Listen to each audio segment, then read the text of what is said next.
গণতান্ত্রিক সরকার চলি আছিলে আর আজি এটা গণতান্ত্রিক প্রক্রিয়া নির্বাচিত হয়ে আহি আজি যেটো ওট টেকিং সেরেমনি ইয়াতো আপনাদের দেখিবলে পালে কি ওট টেকিং সেরেমনিটো শান্তিরে হব দিয়া নাই এটা অগণতান্ত্রিক প্রক্রিয়া ভায়োলেন্স করেছে ইয়াতে আর সেইটোৱে যোৱা 17 বছৰে বিটিচিত হৈ আছিলে ভাৰতবৰ্ষ বিশ্বৰ ভিতৰত সৰ্বশীৰ্ষ এটা গণতান্ত্ৰিক দেশ এই দেশত আজি গণতান্ত্ৰিক প্ৰক্ৰিয়াত পাব্লিক ৰিপ্ৰেজেন্টেটিভ হৈ আহি যিসকলে এই হাউচত আহিছে সেইসকলৰ ভায়োলেন্স আপোনালোকে দেখিবলৈ পাইছে গতিকে এইটো অতিকৈ দুৰ্ভাগ্যজনক আৰু UPPL BJP আৰু GSP মিলি আজি যেটো আমাৰ মেজৰিটি শো কৰিছে আমাৰ গভৰ্নমেন্ট অলৰেডি ফৰ্ম কৰা হয়েছে আৰ আমাৰ দিনত আমি তেনেকুৱা কোনো অগণতান্ত্ৰিক প্ৰক্ৰিয়া ইয়াতে হবলৈ নিদিও ইয়াত ৰাইজৰ সৰকাৰ হব গণতন্ত্ৰ ইয়াতে সদায় থাকিব তেনেকুৱা অগণতান্ত্ৰিক শক্তিবিলাক চিৰদিনৰ কাৰণে সবে ৰাইজে মিলি পেলাই শেষ কৰিব লাগিব আৰু গণতান্ত্ৰিক প্ৰক্ৰিয়াটো ইয়াতে সদায় জীয়াই ৰাখিব লাগিব আমাৰ UPPL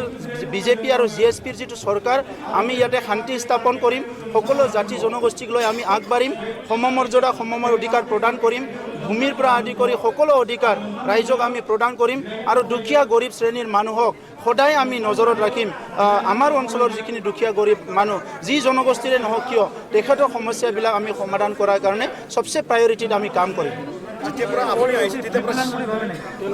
তেখেতসকলে প্ৰিপ্লেন কৰি আহিছে এই হাউচখন তেখেতসকলে সম্পন্ন হোৱাটো বিচৰা নাছিলে সেইকাৰণে আৰম্ভণিৰ পৰাই তেখেতসকলে ভায়োলেন্স কৰিছে আৰু অতি দুৰ্ভাগ্যজনক কথা তিনিবাৰকৈ চাৰিবাৰকৈ নিৰ্বাচিত হৈ অহা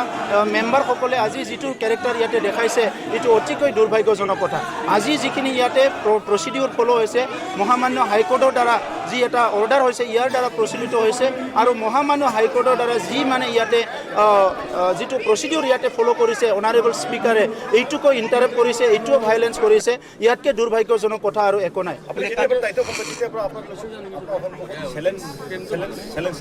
নাই এইটো প্ৰত্যাহ্বান থাকিব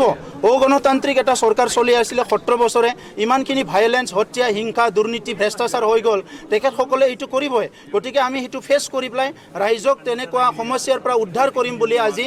নিৰ্বাচিত হৈ আহিছোঁ আজি আমাৰ সকলো আজি যিখিনি আমাৰ UPPLৰ আজি ইয়াত নিৰ্বাচিত হৈছে ইয়াত সংগ্ৰামী নেতা গোবিন্দ বসুমতাৰী আছে ইয়াত সংগ্ৰামী নেতা ৰঞ্জিত বসুমতাৰী আছে BJPৰ তৰফৰ পৰা আজি গৌতম দাসকে আদি কৰি গণতান্ত্ৰিক প্ৰক্ৰিয়া বিশ্বাস কৰা কিছুমান যোগ্য ব্যক্তিসকলে নিৰ্বাচন হৈ আহিছে আৰু আমি একেলগে মিলি পেলাই BTR অঞ্চলক সকলো জাতি জনগোষ্ঠীলৈ আগবাঢ়ি যাম সুন্দৰ এটা প্ৰশাসন কৰিম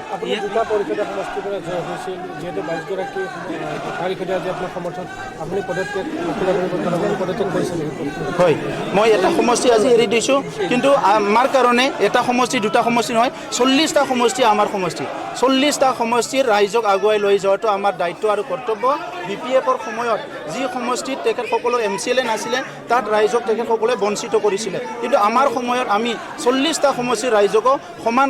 মৰ্যাদা সমান অধিকাৰ দিম এইটো আমাৰ তিনিটা দলৰে এটা প্ৰতিশ্ৰুতি মই কাতিৰাম বড়ো ডাঙৰীয়াক অধ্যক্ষ হিচাপে শুভেচ্ছা জনাইছোঁ আৰু অহা 5 বছৰত কাতিৰাম বড়ো ডাঙৰীয়াৰ নেতৃত্বত এটা সুন্দৰ আমাৰ কাউন্সিল চলিব সেইটো মই আশা কৰিছোঁ আনুষ্ঠানিকভাৱে আপুনি আজি সকলো দায়িত্ব যেহেতু হ'ল যিখিনি ন্যায়ালয়তো আছিলে সেই বাধা আঁতৰি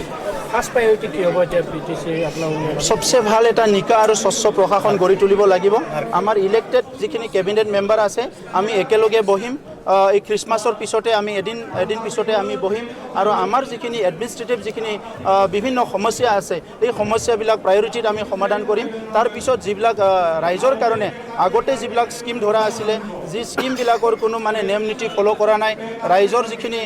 প্ৰায়োৰিটি কামবিলাক আধৰুৱা হৈ আছে এই কামবিলাক আমি চোৱা চিতা কৰিম আৰু আমি বিচাৰিম কি নিকা আৰু স্বচ্ছ প্ৰশাসন লাগে আৰু সকলো ৰাইজে যাতে এই প্ৰশাসনৰ পৰা কিবা নহয় কিবা সুবিধা পায়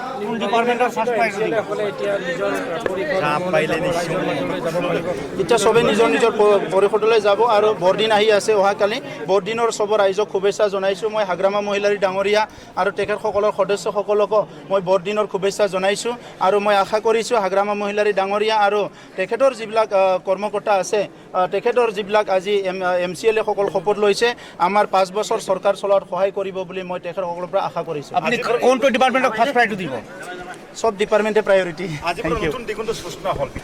BTCত নতুন দিগন্ত ঘোষণা হ'ল আজিৰ পৰা যাতে কোনো ভায়োলেন্স কৰিবলৈ সাহস নকৰে আৰু কোনো অশান্তি কৰিবলৈ যাতে সাহস নকৰে আৰু ইয়াৰ লগতে কোনো যাতে কৰাপশ্যন কৰিবলৈ সাহস নকৰে সেইটো আমি আহ্বান কৰিছোঁ ফুল প্লেজেড